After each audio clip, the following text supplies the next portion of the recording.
Today, we shall continue our theme. Ano po? Our theme for the year is grateful living. Sinasabi po sa 1 Thessalonians chapter 5, verse 16, 17, and 18, sabi yan, lagi kayong magalak. Sabi sumunod sa verse 17, lagi kayong manalangin. At sa verse 18, 1 Thessalonians chapter 5, ang sabi po, lagi kayong magpasalamat. Hallelujah.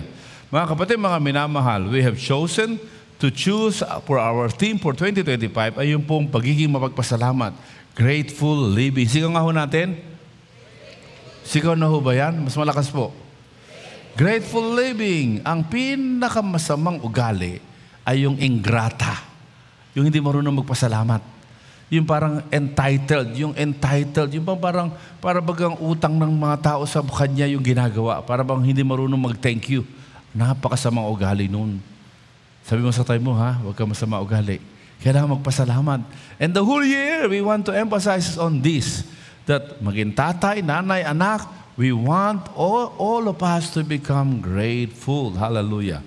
And one of the things that we should be grateful about is what we call love. February is the month of... Wow. Parang walang love. February is the month of... Yo, praise the Lord. Hallelujah. Mga kapatid, mga minamahal, we have so much to be thankful about. But one of the things that we should never forget, thanking God, is what we call love. L-O-V-E. Hallelujah. Sapagkat kayo at ako ay bunga ng pagmamahala ng ating mga magulang. Di ba? Nagmahala ng ating mga magulang. Hallelujah. At tayo ang bunga. Praise the Lord. Mga kapatid, mga minamahal, may the Lord speak to our hearts. God wants you to be grateful, and we must become grateful about love. Ano po? Sa mga talatang ating binasa, makikita natin si Apostle John ay nagsasabi po na tayo po lahat ay dapat ay maging magpasalamat sa pagmamahal. If there is one of the disciples or apostles of Jesus who knew what love is, that is no one else but John the Beloved. Kaya nga tinawag siya John the Beloved eh. So dahil naiintindihan po yung pagmamahal, ano po, siya po yung John the Beloved, ano po.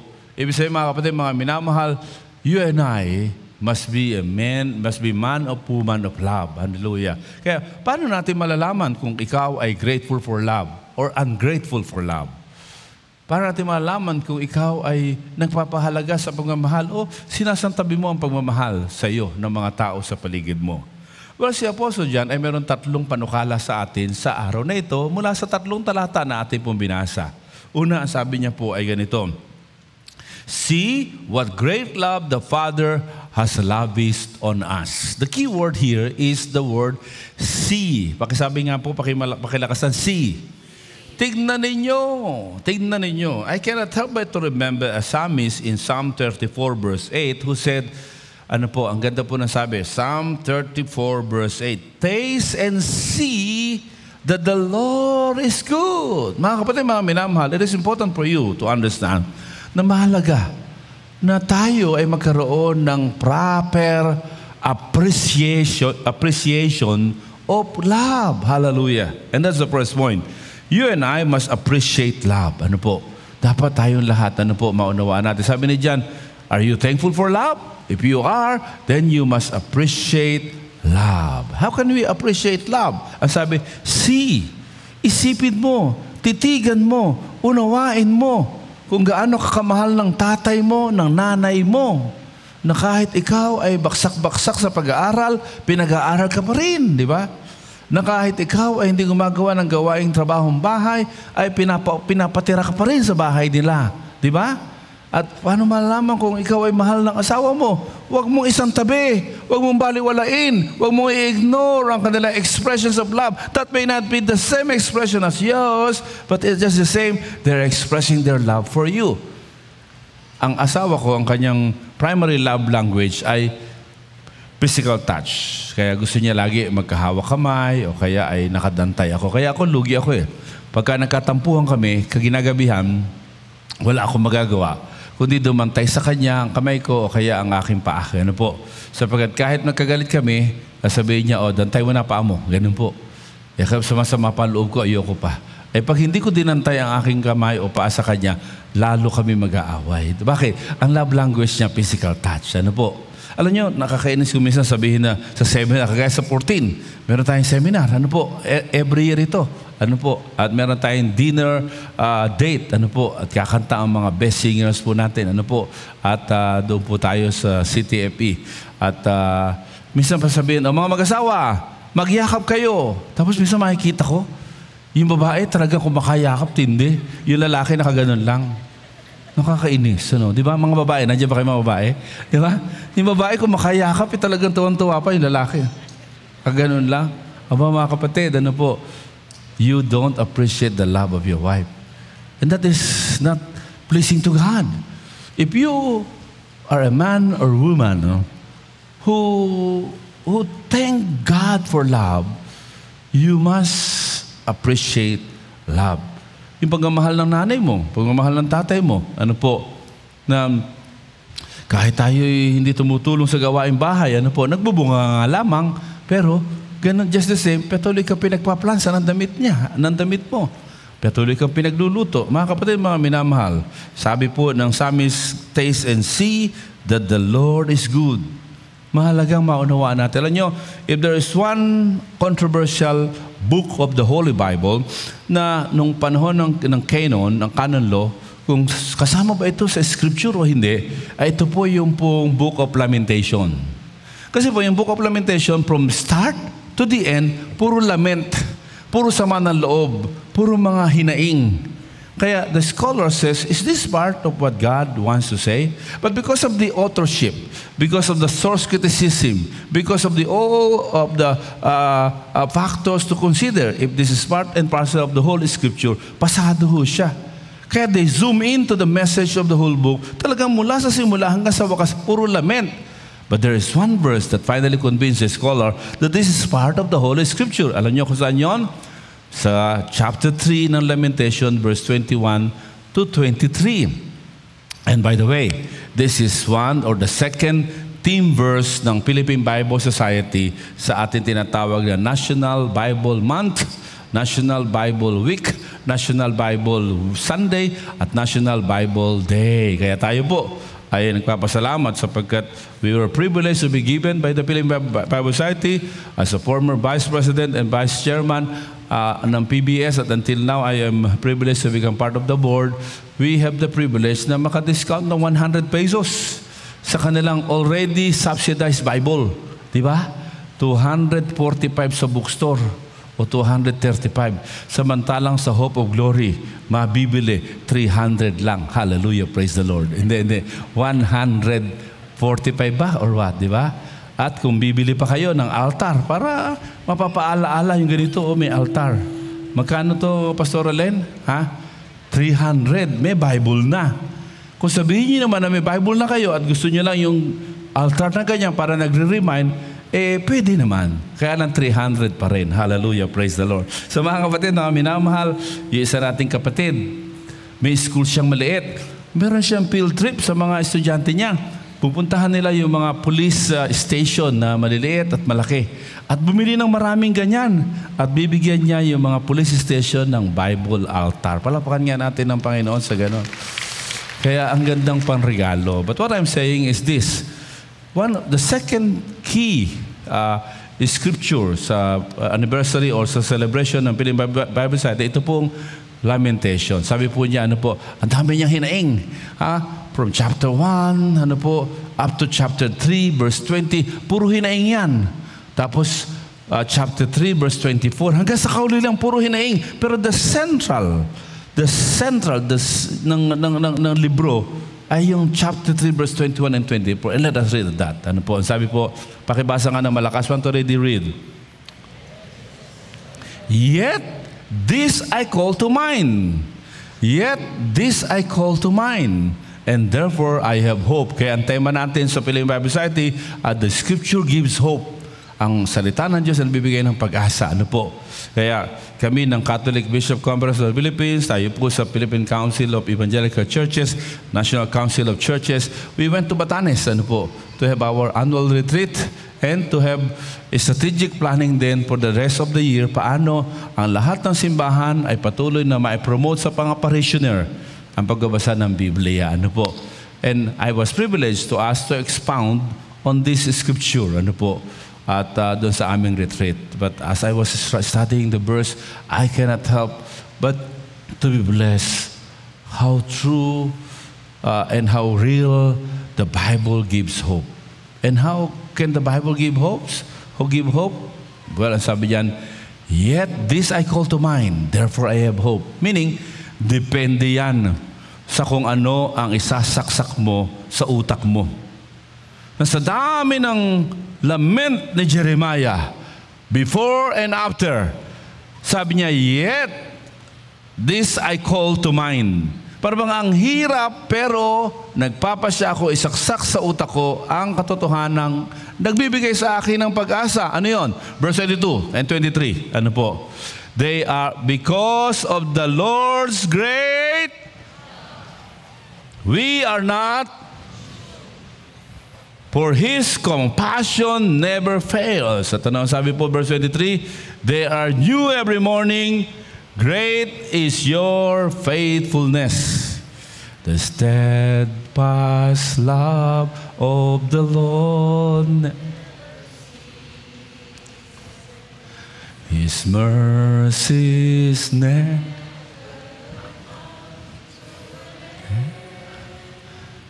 They are new every morning, new every morning. Great is thy faith. Hallelujah. Great is thy faith. Minsan pa po, the steadfast love of the Lord. You can sing that out on the top of your voice. Sa mga nasa taas, you can sing that down. It's never come to an end. They are new every morning. Hallelujah. New every morning. Great is thy faithfulness, O Lord. Great is thy faith. What is Jeremiah saying? Ang daming problema, ang daming hinaing. Because Jeremiah was the weeping prophet. He became a prophet during the time na problemado ang bayan. Para na bayan natin ngayon, ang daming problema. Ano po? Napakaraming problema ng ating bansa.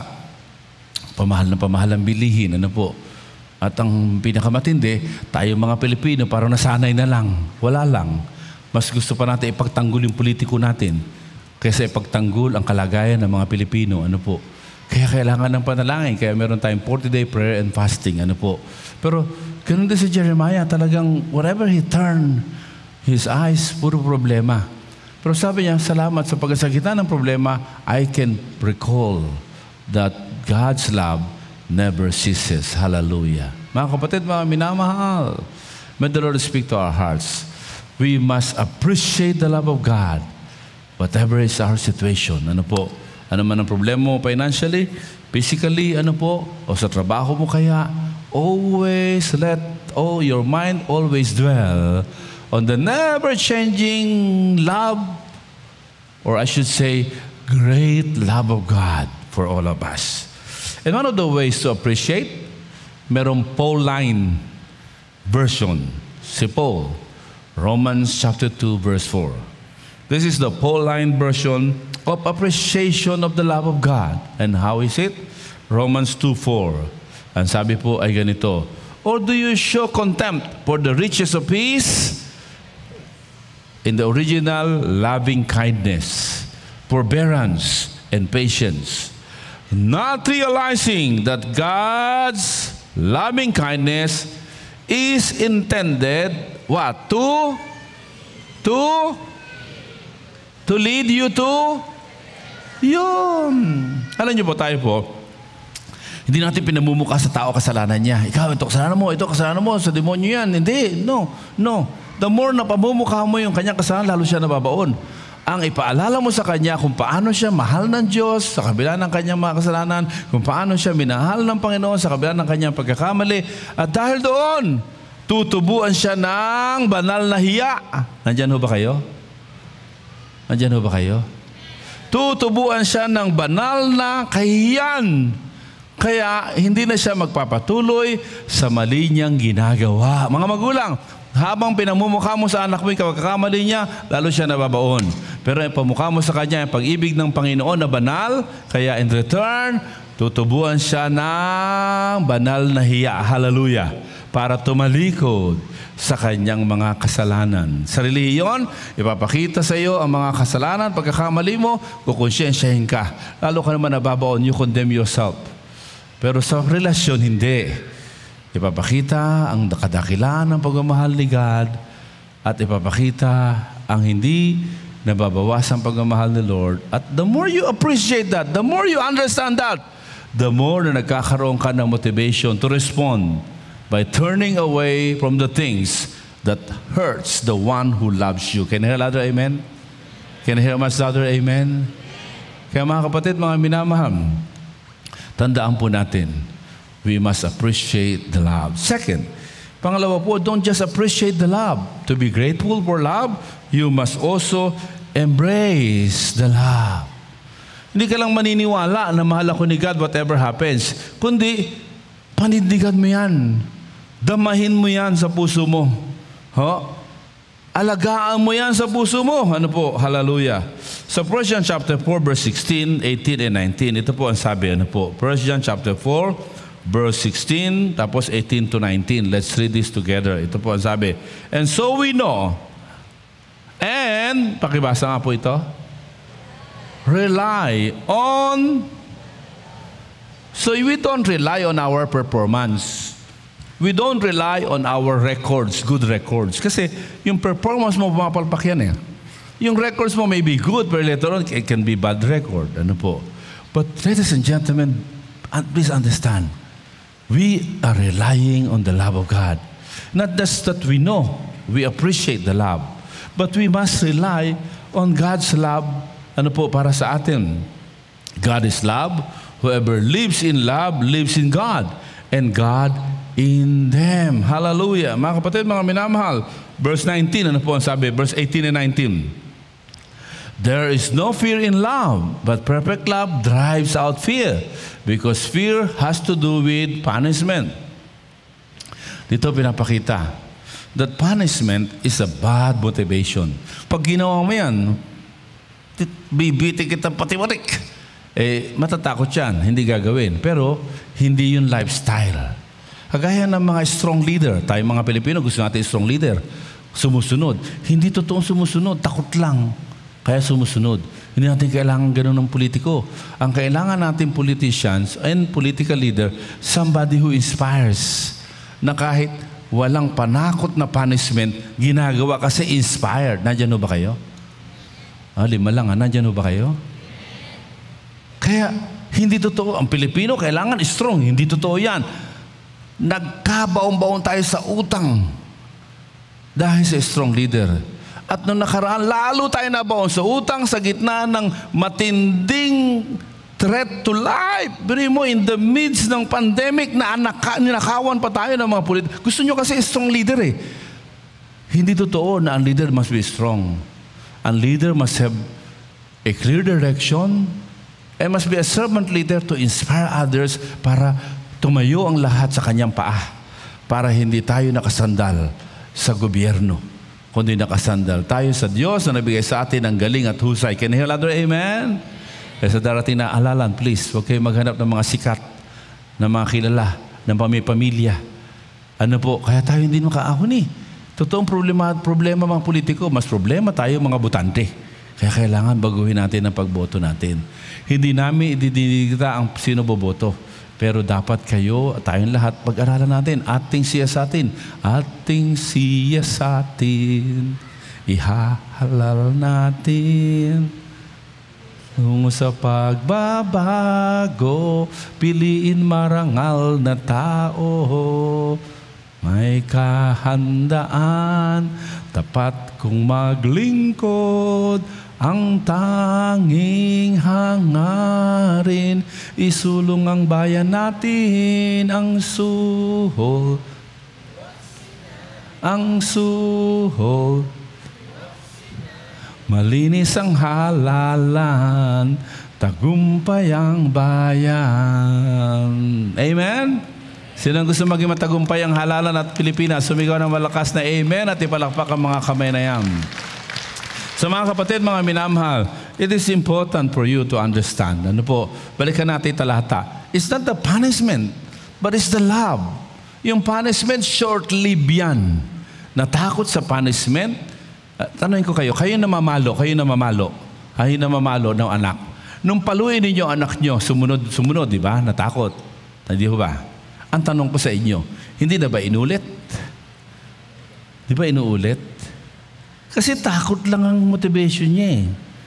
Dapat ang motivation, love. Dahil love ka niya, ayaw kanyang masaktan.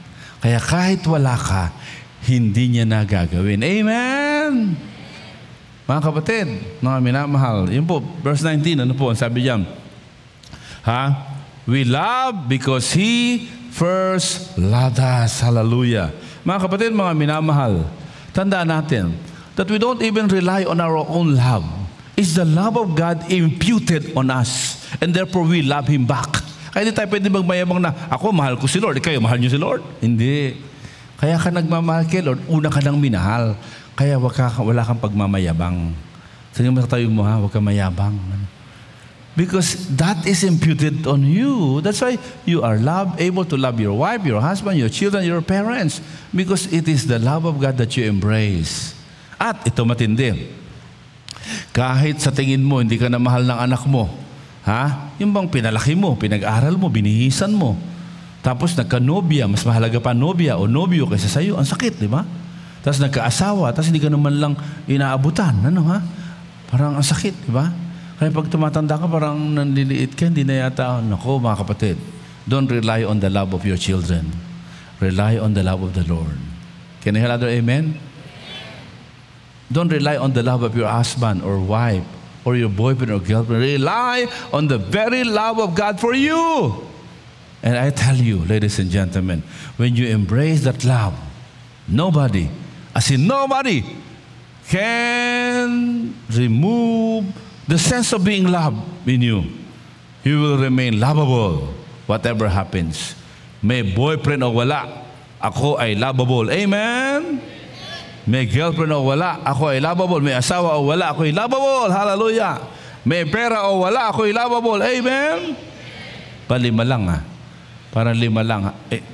Yung 5, dito na lang tayo mag-usap. 5 lang naman tayo. Ano lang? Ulitin ko. Tingnan ko kung ilan tayo, Ang feeling, the assurance of being loved is not dependent on the love of the people around you. Whether mahal ka nila o hindi, ikaw ay lovable. Amen?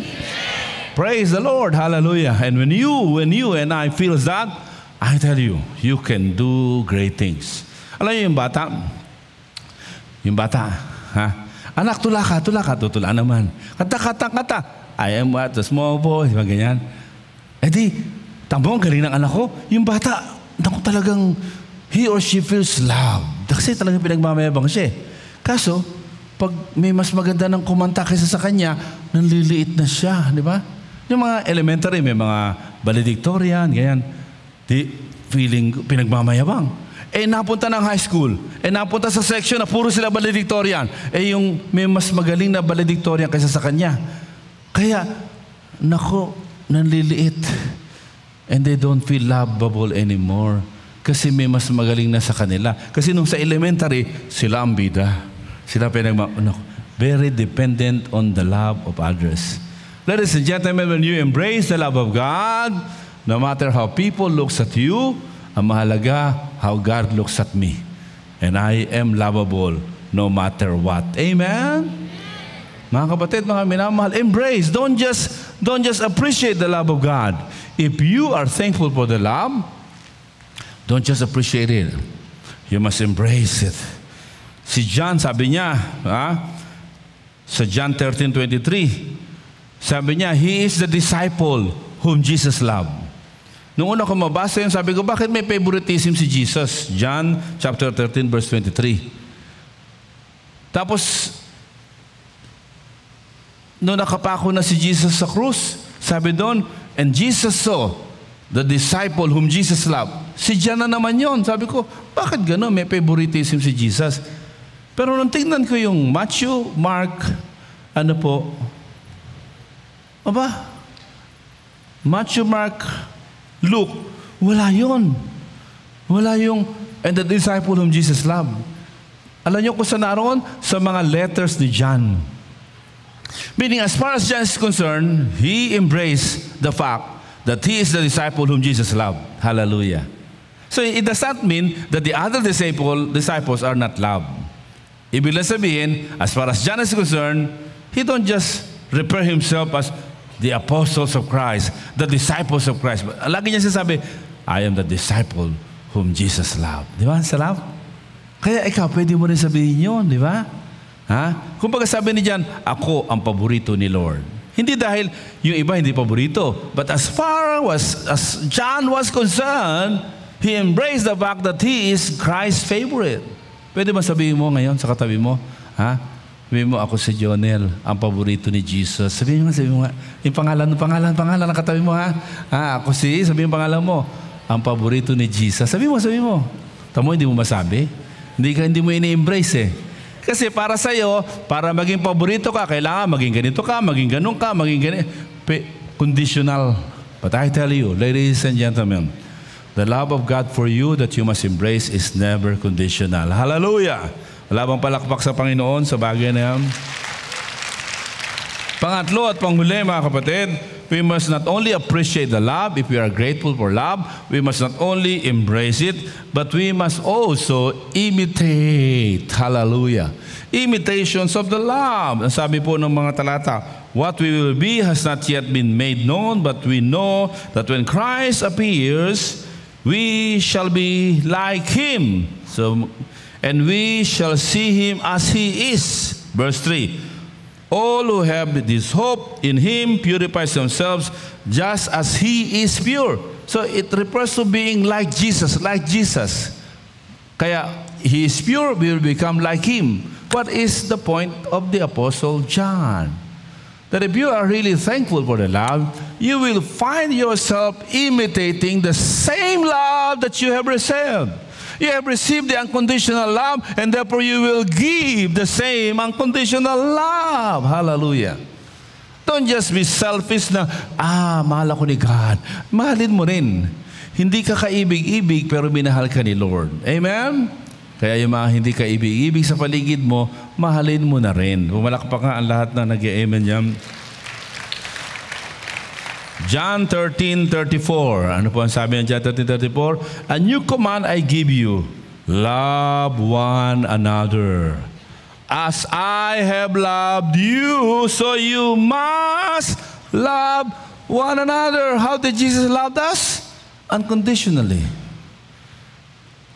While we were yet sinners, while you and I are still sinners, Christ demonstrated His love for all of us. Huwag mo antayin na yung anak mo o asawa mo ay gumawa ng kaibig-ibig kaya mo siya mamahalin. Mahalin mo siya kahit ano pa. At dahil doon, magugulat ka. Gagawa siya ng kaibig-ibig. Hallelujah. Romans 5:8 says, God demonstrates His own love. Romans 5:8. I would like you to look at this. And let us read this together. Romans 5:8. Want to ready? Read. Paano? He demonstrated His love while you are a sinner. He died while you were a sinner. So yung anak mo disqualified sa standard mo. Yung asawa mo disqualified, pero you will love them. Bakit? Anong sabi ng ating passage sa verse 1? He lavished His love on us. Grabe, lavish. Ano yung sabihin ng lavish? Ano po? Sa verse 1 ng ating pong binasa, ano po? See what great love the Father has lavished. Do you know what is the word lavish? Ibig sabihin yan, binigyan ka ng lavish na pagmamahal. Malinaw ba yan? Malinaw ba? lavish na pagmamahal. Kahit hindi ka karapat, palagay ko na, maliwanag na yun. Ano? Grabe ka no. Kaya ngayon, yung asawa mo, mahalin mo ng lavish. Ano po? Sabi nila, paano kung may ginagawang hindi tama? Aba, hindi mo may ginagawang hindi tama, hindi mo na mamahalin. Meron namang Ephesians chapter 4 verse 15. Tingnan nyo. Ephesians 4:15. Ephesians chapter 4 verse 15. Look at that. Ano po? Ang sabi dyan, instead, speaking the truth in love. So meaning, yung love, meron truth. Meron truth. Ano po? Kagaya ng isang wife, paulit-ulit yung husband niya ng bababae. Sabi niya, Christian ako. So kahit ng bababae asawa ko, di tatanggapin ko lang. Aba, hindi pwede ka ako yun. Kung mahal mo ang asawa mo, kailangan may truth. Sabihin mo sa kanya, hanggat ng bababae ka, maghiwalay muna tayo. Pagtapos ka na sa pababae mo at sincero ka, bumalik ka, at pag sincere ka, tatanggapin kita. Kaya tayo maghihiwalay, hindi dahil naghahanap ako ng iba, kundi dahil kailangan kong gisingin ka sa iyong kahibangan. Amen? So hindi mo kinagmamahal ka, bayaan mong tapak-tapakan ka at gawin kang basa-basahan. Nandiyan ba kayo? At ito nangyayari sa Pilipino. Ano po? Pinapabayaan natin tapak-tapakan tayo ng mga politiko. At kung makatanggol tayo, kalamukang kamag-anak at kakilala ng politiko, wag. Ang ipagtanggol natin ay ang kapakanan ng mga Pilipino. Can you hear that? Amen? Kaya we speak the truth in love to our politician. In the first place, mas mataas tayo kaysa sa mga government official. Ang sabi ng konstitusyon, we are the sovereign Filipino. Tapos may konstitusyon. Tapos may presidente, may senado, may kongreso. Mas mataas tayo. And therefore we can call on them na ibalik ang pondo sa edukasyon. Ibalik ang pondo sa PhilHealth. At ang mga ospital, ponduhan, kesa yung mga akap nila, kesa yung mga papalimos nila, kesa yung tinatawag nilang malasakit center, galing naman yun sa pondo sa ospital, tinanggal, dilagay dun sa kunwari malasakit center. Kesa yung pipila ka sa congressman, hihingi ka ng, ano tawag doon? Guarantee letter, pipila ka na naman sa senador, hihingi ka guarantee letter, pipila ka kay governor. Punta sa ospital, naroon lahat. Pumunta ka sa mga ibang bansa, may good governance. Gagamutin ka kahit wala kang pera. Pangarap niyo ba yun? Parang konti lang eh. Ako'y nangangarap na ang Pilipino pupunta sa ospital. Hindi tatanungin magkano down payment mo. Wala. Serbisyo yan eh. Kalabisan ba? Yung mga Pilipino nag-a-abroad, nakita nila ang ganda ng good governance. Sabi nila, sana ganito sa Pilipinas. Huwag sana. Let us demand from our political leader that they should serve the interest of the Filipino at hindi pamilya. Kaya huwag na kayong bumoto na magkakamag-anak. Pag nagkataon sa Senado, 3 tulpo, 2 Cayetano, 2 Estrada, diba? Tapos kapatid na ng Pangulo na, kapatid pa, Senado pa, Senador pa, sino pa ba, isa pa? Bilyar. Wow, maawa kayo sa Pilipinas. Boto ka ng boto ng paulit-ulit, kaya paulit-ulit ang buhay natin. Iba naman ang iboto mo. Yung mga simple ang buhay, nandyan ba kayo? Yung simple ang buhay, yun ang boto mo. Yung hindi sikat, pero simple buhay. Tapos, nagtatanggol sa maliliit, nagtatanggol sa mga magsasaka, nagtatanggol sa mga manggagawa, nagtatanggol sa... Yun! Huwag ka maniwala sa red tagging. Nandyan ba kayo? Tomorrow, we were asked to pray sa ating 6 a.m. to 6:30 sa 40-day prayer and fasting. You can join at ipopost natin sa ating FB. Meron tayong 7 to 7:30, pero sa PCEC, FEBC, meron 6 to 6:30. Ano po? At our pastors are tasked to pray for our nation. What am I saying? When we say, we imitate the love of the Lord, si Lord, kahit anong kasalanan mo, mahal ka. Pero, whatever you sow, you shall reap. Galatians chapter 6. Galatians chapter 6, verse 6. Ano po? Ano pa sabi? Galatians 6, verse 6. Nevertheless, no one who receives instruction in the word, diretso na tayo sa verse 7. That is about sowing. When you sow in teaching the word of God, you will reap blessings from those na tinuturuan mo. But that is verse 7. Can we read this together? Pwede ba yung mga kapatid natin sa balcony? Pwede ho ba kayong malakas na basahin po ninyo? Verse 7. Mga kapatid sa balcony, taas nga kamay, taas kamay. Ayan, pakilakasan niyo po. 1, 2, ready, read.